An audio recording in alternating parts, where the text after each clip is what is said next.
Baik, Leni sudah saya jadikan host, jadi silahkan sambil di share PPT-nya, kemudian sambil nanti dimulai untuk presentasi. Jadi untuk temannya yang misal meskipun belum hadir, nanti tetap akan kita kirimkan rekamannya. Jadi meskipun dia terlambat atau tidak menyimak di Zoom, nanti bisa tetap menyimak di rekaman yang akan saya kirimkan di Adlink ya, supaya nanti kita menghemat waktu dan menghemat kuota juga. Silahkan Leni, sudah bisa tidak? Iya, Bu.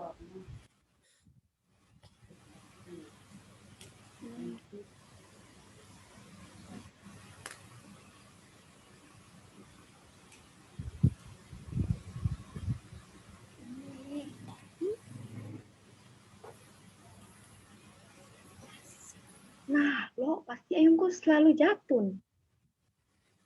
Dokumen buhen tuh nah aku pernah paling bejilek nih kau.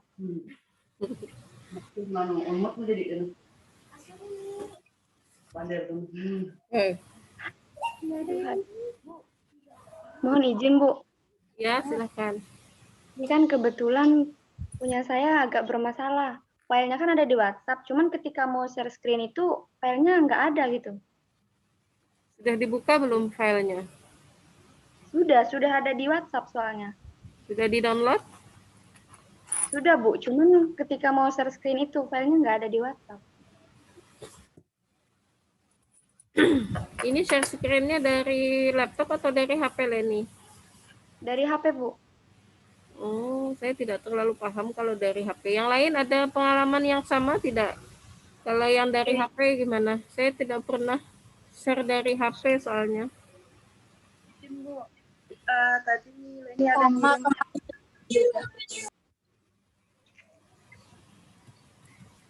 Mohon izin, Bu ya. Mohon izin. Mungkin saya jadikan Nilam dulu, Bu, untuk host. Siapa tahu dia bisa share screen. Oh ya, silakan. Leni yang Baik. dibuka ya.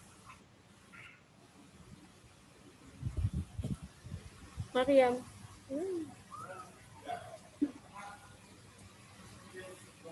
Silahkan, Lam. Sudah saya jadikan host. Bentar ya. Salam. Aduh, ada dibuka. Adik.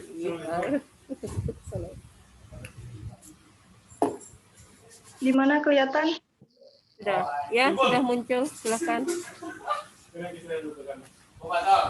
Simpon itu artinya apa? Simpon.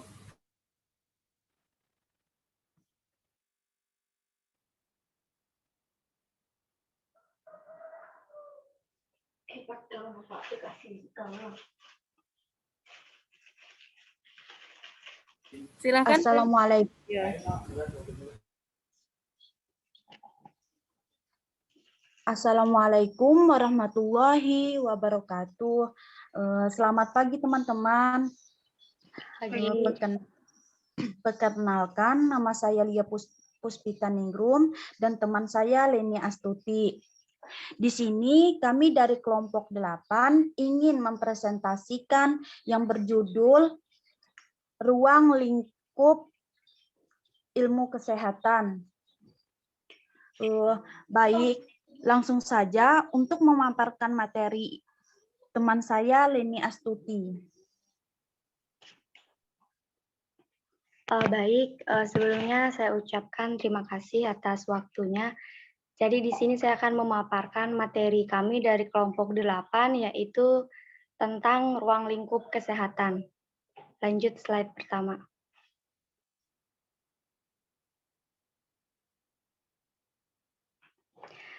Jadi untuk mengawali materi kita hari ini, jadi saya memberikan sebuah gambaran di sini. Yang pertama itu gambaran terkait keadaan lingkungan yang berbeda. Yang pertama itu keadaan lingkungan di mana menggambarkan kondisi lingkungan yang tidak sehat. Mungkin kawan-kawan pernah mengalami atau melihat kondisi lingkungan yang seperti ini, ataupun pernah melihat secara langsung. Untuk gambaran seperti ini, mungkin kita bisa mengasumsi bahwa lingkungan yang seperti ini adalah lingkungan yang tidak sehat. Bisa dikatakan lingkungan yang sudah tercemar seperti itu.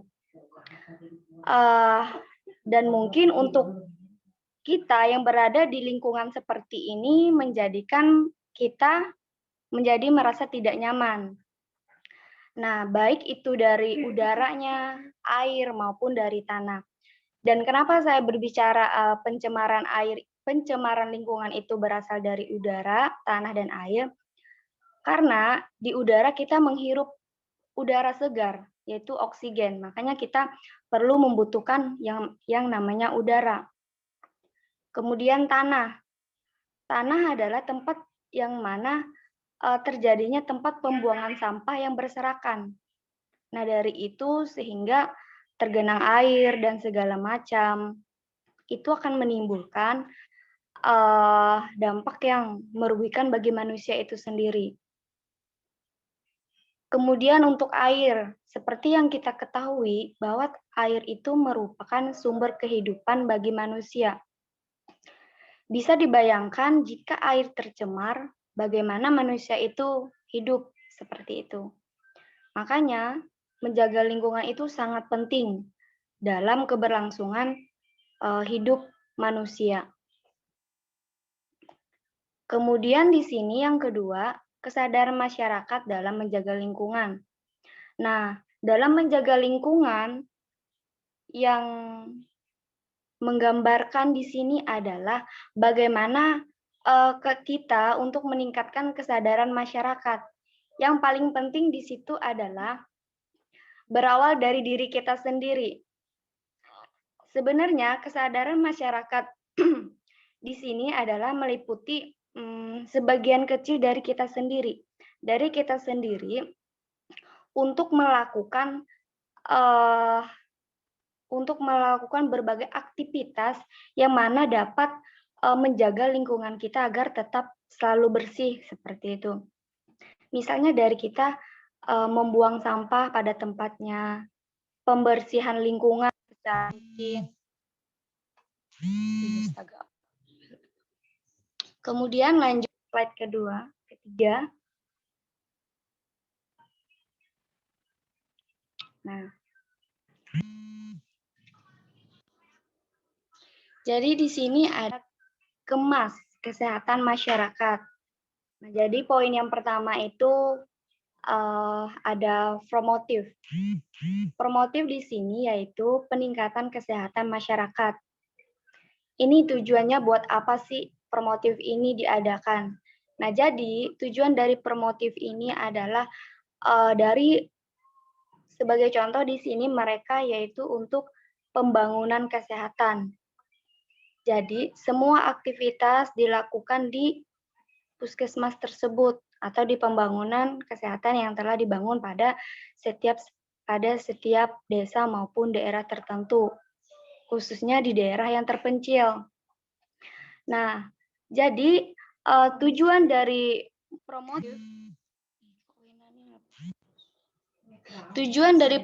dan preventif ini anggapannya kurang lebih dia merupakan upaya yang mana untuk mencegah sebelumnya penyakit itu datang.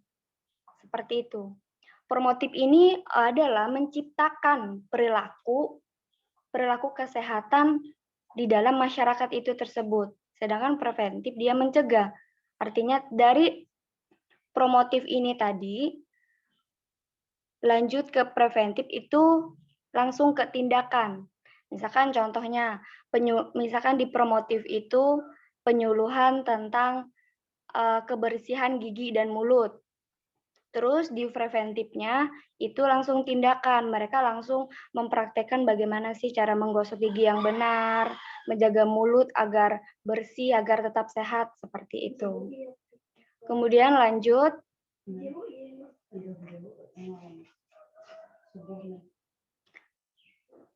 Kemudian ini yang ketiga, kuratif.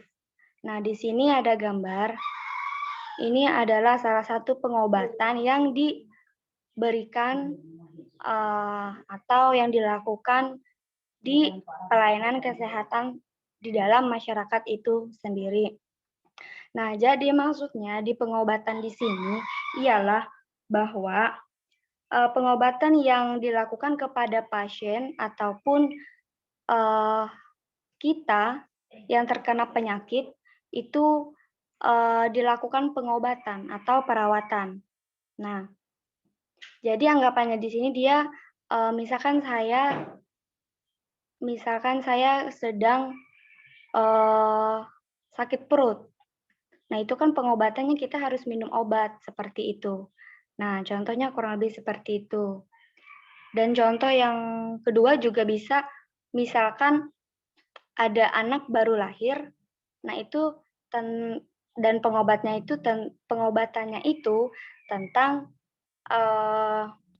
apa sih namanya yang tali pusar. Nah, pengobatan tali pusar itu perawatannya juga masuk ke kuratif. Kemudian direhabilitatif, pemulihan kesehatan. Nah, pemulihan kesehatan di sini yaitu seperti yang kita lihat di gambar, itu bagi orang yang terkena penyakit, misalkan kayak patah tulang. Nah, di situ bisa kita lihat mereka melakukan latihan fisik. Entah itu dia patah tulangnya di bagian tangan, kaki, atau juga bisa orang yang terkena stroke. Nah, itu dilakukan rehabilitatif, pemulihan kesehatan agar orang tersebut bisa kembali ke masyarakat dengan melakukan fungsi panca inderanya dengan baik. Seperti itu. Lanjut. Kesehatan lingkungan. Pada hakikatnya, kondisi atau keadaan lingkungan yang optimum berpengaruh positif terhadap kesehatan yang optimal pula. Ruang lingkup kesehatan. Nah, di sini ada satunya perumahan, pembuangan kotoran manusia, penyediaan air bersih, pembuangan sampah, dan pembuangan air kotor. Kemarin kami waktu di desa itu sempat ada penyuluhan dari kabupaten, itu kami sempat untuk melakukan pembuangan kotoran ini. Nah, cuman kami kan posisinya kan di pinggir sungai. Nah, jadi kami ketika buang air segala macam itu semuanya di sungai. Jadi penyuluhannya kemarin itu pembuangan kotoran yang dilakukan maksudnya dibuatkan WC di tanah kayak gitu.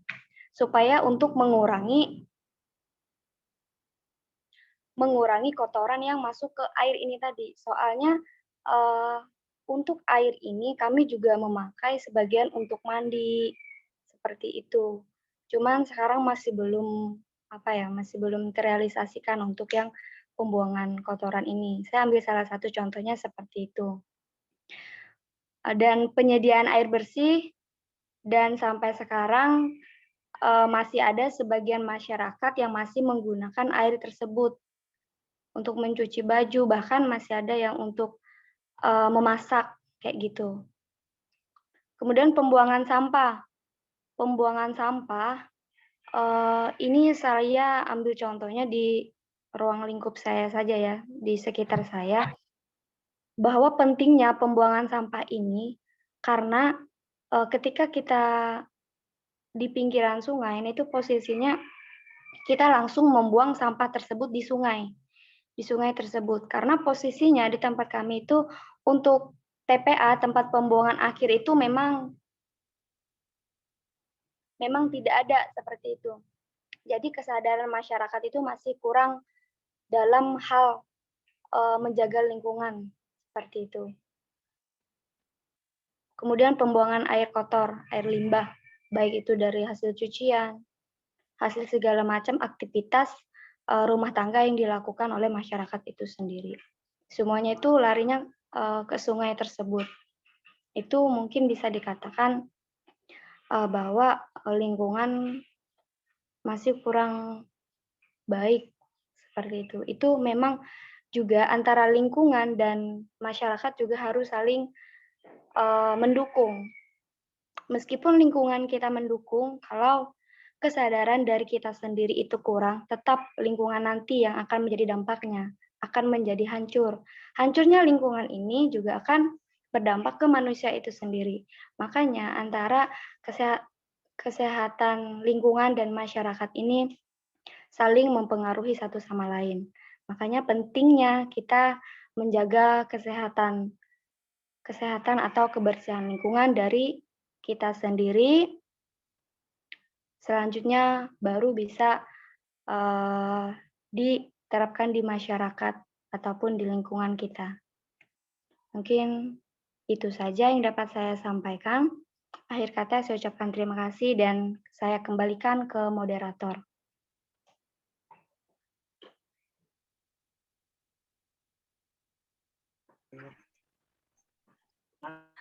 Jika ada kurang jelas dari penjelasan kami, untuk sesi tanya jawab, kita lanjutkan ke Edling. Wassalamualaikum warahmatullahi wabarakatuh. Waalaikumsalam warahmatullahi wabarakatuh.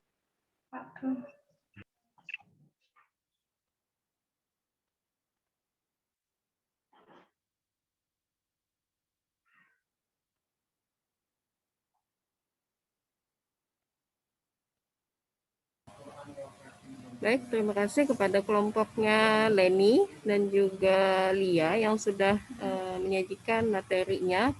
Selanjutnya setelah ini kita sambung diskusinya di Adling ya. Nanti setelah saya kirimkan rekaman videonya, silahkan kelompoknya untuk memandu temannya jika ada yang ingin ditanyakan. Jadi sampai saya cukupkan dulu untuk sesi Zoom ini. Kita akhiri. Wassalamualaikum warahmatullahi wabarakatuh.